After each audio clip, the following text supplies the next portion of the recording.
So, good morning everyone.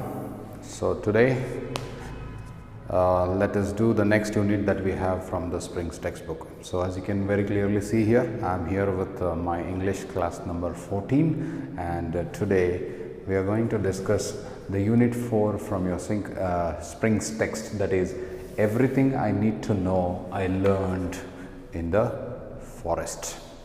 So, this is actually a essay written by famous environmentalist by the name Vandana Shiva.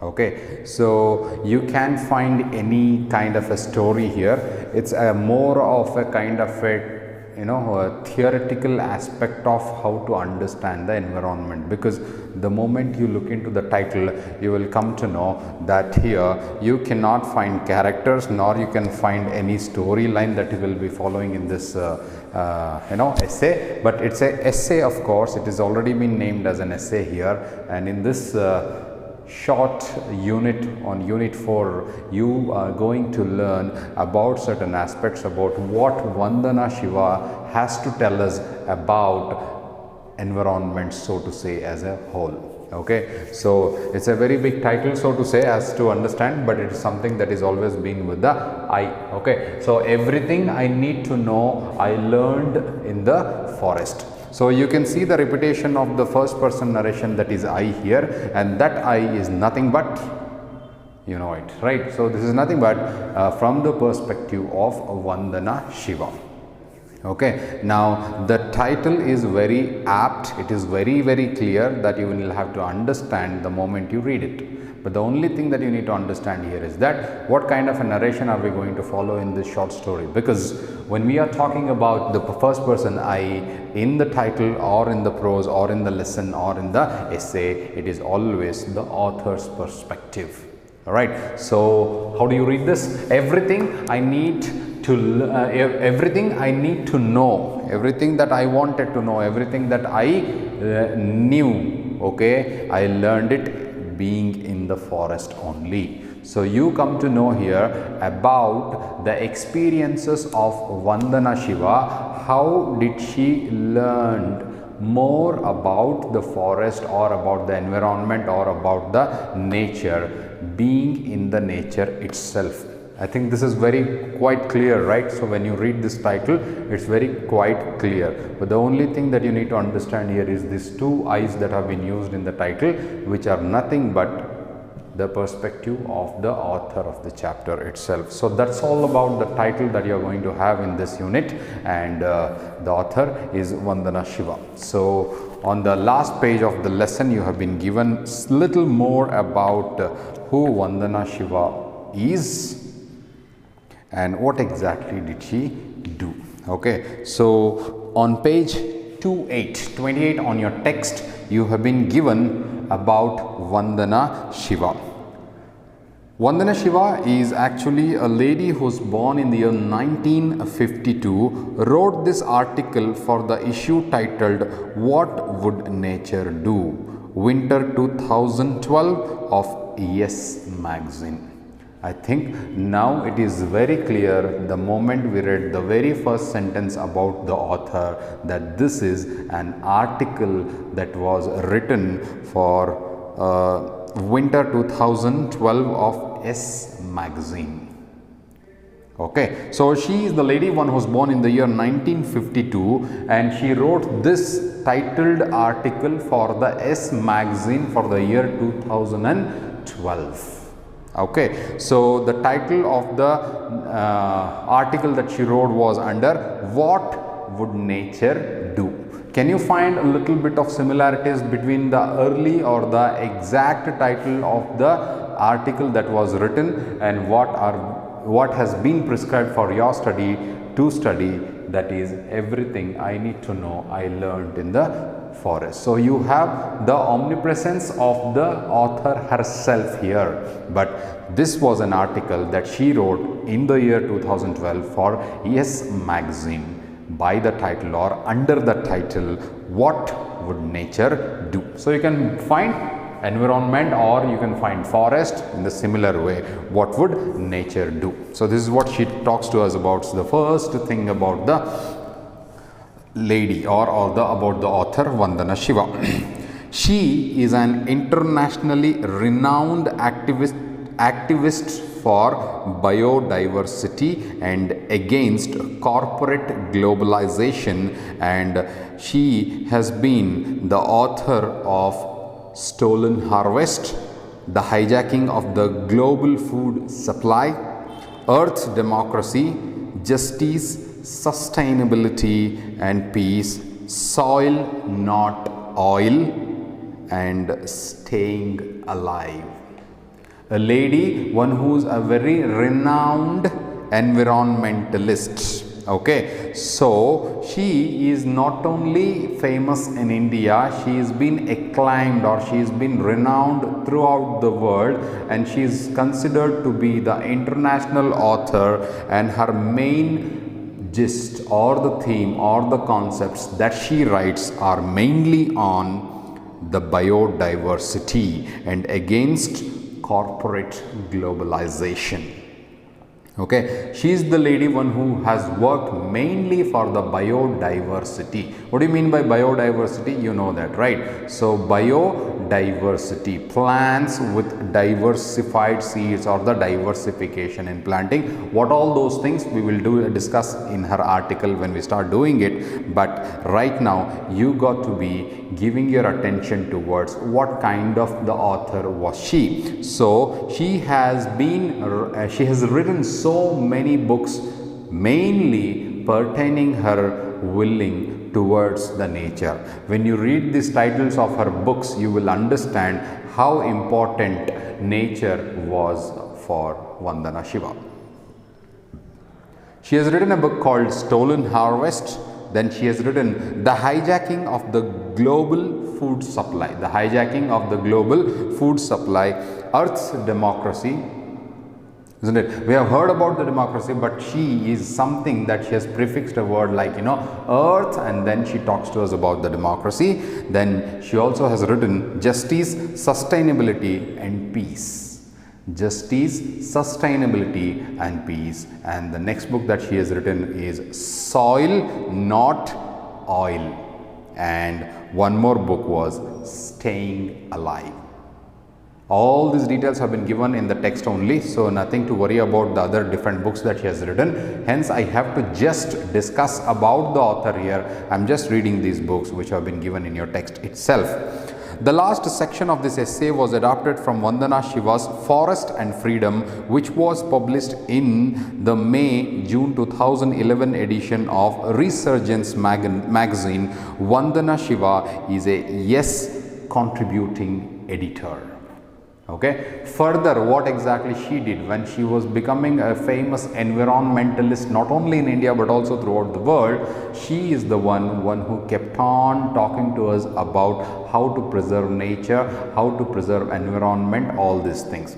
All her books will definitely have one or the other way related to the nature. So the last section, we will do that while we are discussing. The last section of this article or an essay is again adopted from one of her works called as Forest and Freedom, which was published in May-June 2011 of an edition called Resurgence magazine.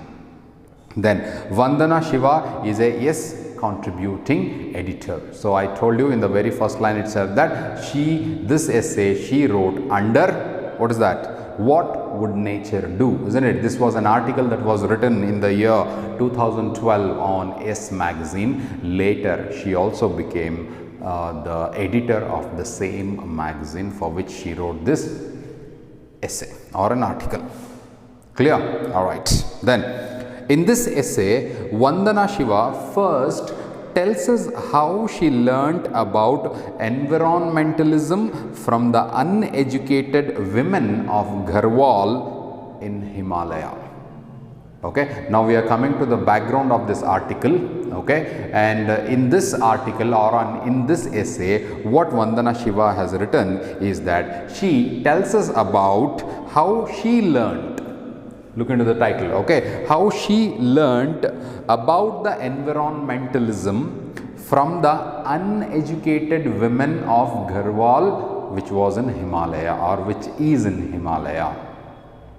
Okay, then while the government officials and men were cutting down trees for logs, they were cutting down the trees for the logs. They were making logs of the trees for the commercial purpose. So men were indulged in cutting down the trees, wherein the women were against. Get this idea in your mind.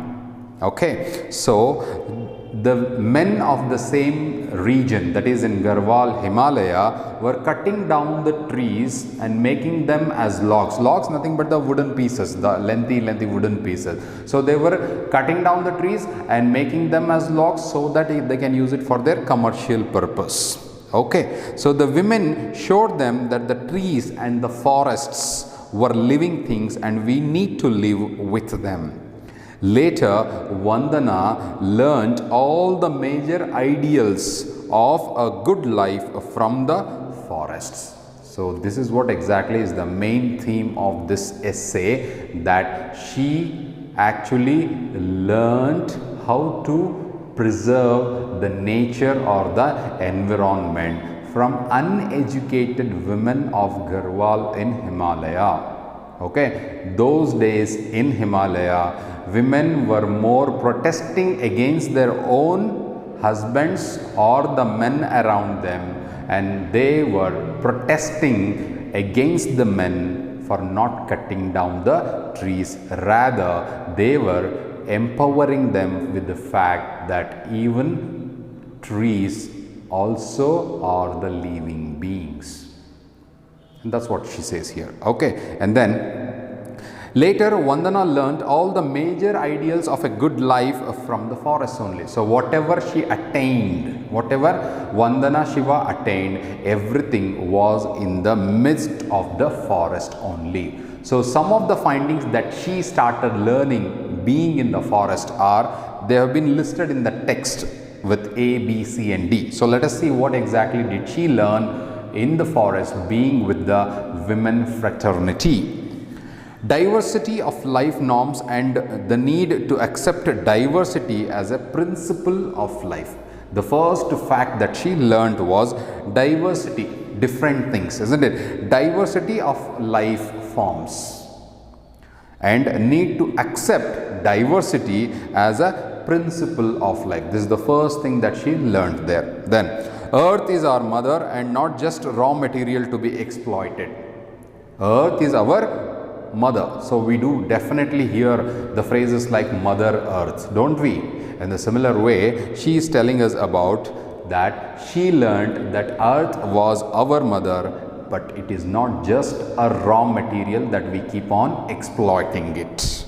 We need to live in harmony with nature. In harmony, we need to be unbiased. We need to be unbiased towards the nature, and we need to live with a harmony with the nature, considering that Earth is also is our mother, rather than exploiting it. Second thing that she learned. Then, Earth democracy. Okay, so I was telling you about, like, we might have heard so far in our lives that democracy is this, democracy is that and all those stuff, and even you all know that India is a democratic country, but it is not something about the law and order of a country or something. But in this essay or an article, she learned that why don't I write something on something that is called as Earth democracy. So let us know what is Earth democracy while discussing this article. Okay, then the fourth thing that she learned from the forest was the Indian tradition to ecology. The Indian tradition to the ecology as recognized by Tagore, Rabindranath Tagore. Okay, so the Indian tradition to ecology as recognized by the Tagore, the culture of the forest is the true Indian culture. Not only the uneducated women of Garhwal, Himalaya had importance in Vandana Shiva's life, but also she had so many learnings from the other environmentalists, in which she likes to mention the name of Rabindranath Tagore. This is something that is related to the ecology, and I'll be discussing it once we start the article. Okay, these are the 4 things that Vandana Shiva actually started learning.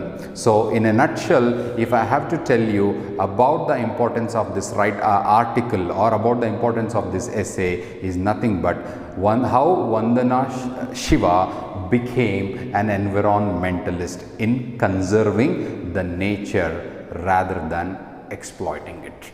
If I have to tell you in a one single line, this is how I can just give you in a very brief way of understanding what could be the text, or what could be the essay, or what could be the article is all about. Then, thus Vandana Shiva says that the forests teach us the values of diversity.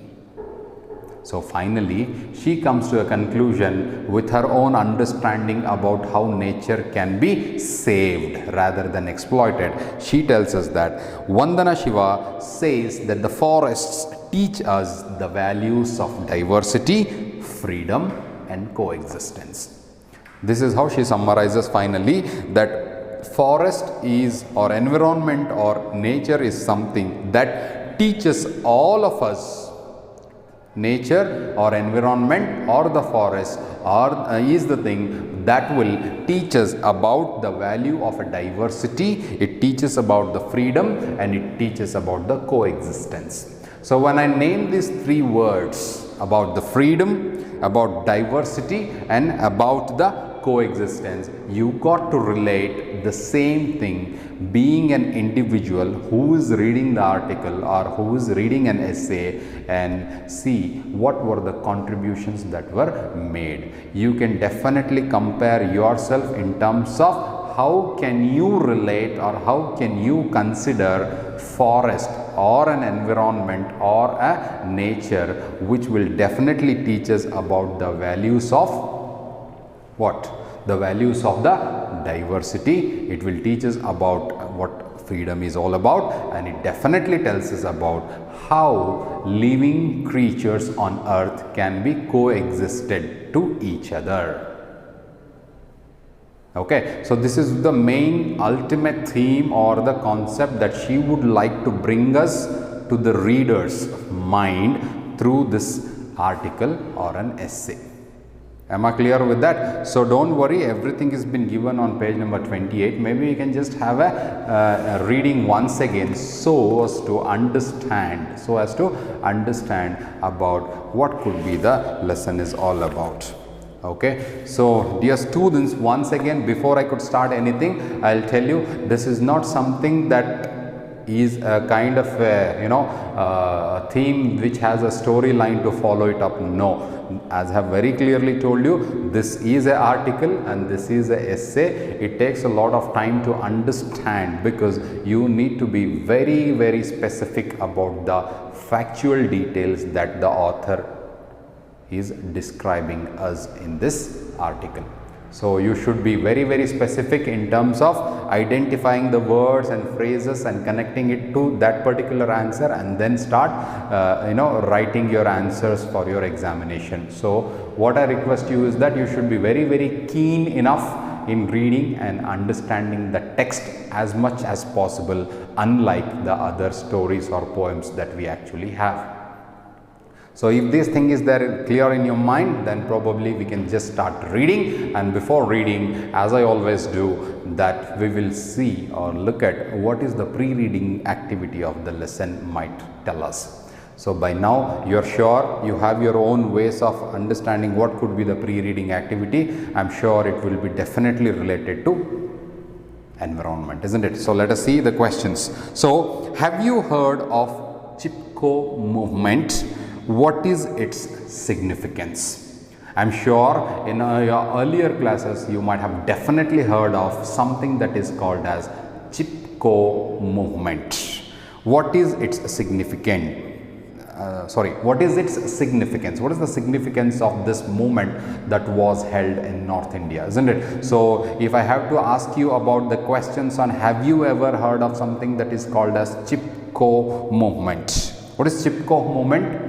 Chipko is nothing but in the northern India there was a time when people started destroying or deforestation wasn't very much vague. In those times, there was a moment that was there in the North India where the women of particular sect or a tradition or a family, they started, hugging the trees instead of cutting them down or something, isn't it? So the very word Chipko is nothing but something hugging the trees or something. So that was followed then in North India, and even very recently we have also seen, we have in the very recent days we have also seen that a same similar kind of a practice was also made in South India. Okay, so if I have to just simply ask you about what is the one particular prominent figure that you would come across when you do a lesson on environmentalism, or if you do something on saving nature or maybe forests.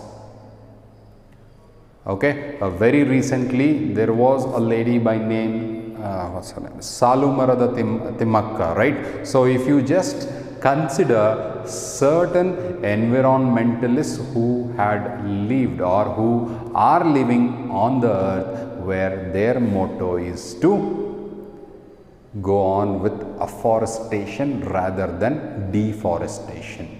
So you should be knowing the difference between what do you mean by these two terms called afforestation and deforestation, in which I could remember the name Salumarada Timmakka with an Indian context, or especially with Karnataka, if I have to tell you, isn't it? In the similar way, the pre-reading activity of the lesson is asking us questions about certain things, whether you know about these people who have led their life in saving our forest or nature or environmental for us.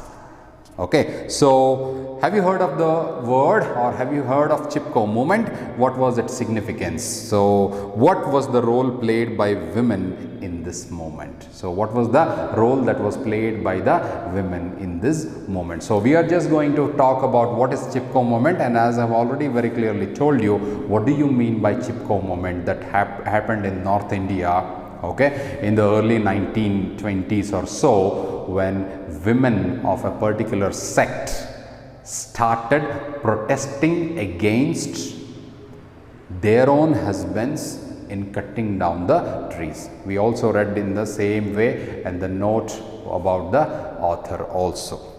Okay, so you can see the picture before I could start anything there. So there is a lady, Vandana Shiva, who is holding a very small sapling in her hand, and she definitely wants to grow this sapling into a plant and plant into a tree or something. So that's what she actually wants to tell us through that particular picture that has been given before the start of the lesson.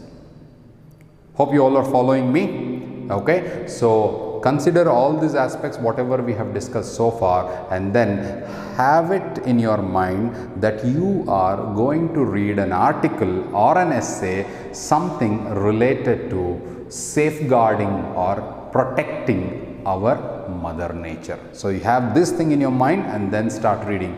Probably it may give you very good clarifications to your mind in terms of understanding the article or an essay. Am I clear? Okay. Now, my ecological, the very first line or a phrase of the chapter or an article opens up with a reference to me, my ecological journey. So whom do you think my ecology in this chapter here?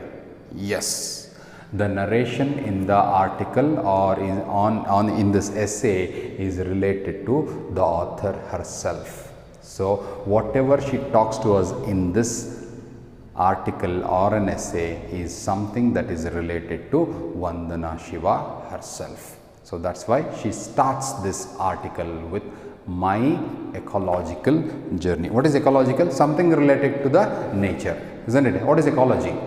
The study of the plants, isn't it? In the similar way, my ecological journey started in the forests of the Himalaya. So, Vandana Shiva's ecological journey, how she started becoming an environmentalist, or how she started becoming an person, one who could safeguard our nature rather than exploiting, started from her early life from the place called Himalayas, in the forests, rather from the forests of the Himalaya. My father was a forest conservator. Conservator, a person, one who takes care of the forests, isn't it? A person, one who takes care of the forests. Okay. My father was a forest conservator and my mother became a farmer after fleeing the tragic partition of India and Pakistan. So as I was telling you, during the 1920s to 1940 or something, when there was a partition between the two neighboring countries, India and Pakistan, what we see here is that the father, that is Vandana Shiva, was in the Himalayas, and there is what she started learning or becoming more, giving more important to something that is called as conserving the forest or conserving the nature for the future. So the idea when she got during those times, she gives us an account of what was her father and what was her mother doing then.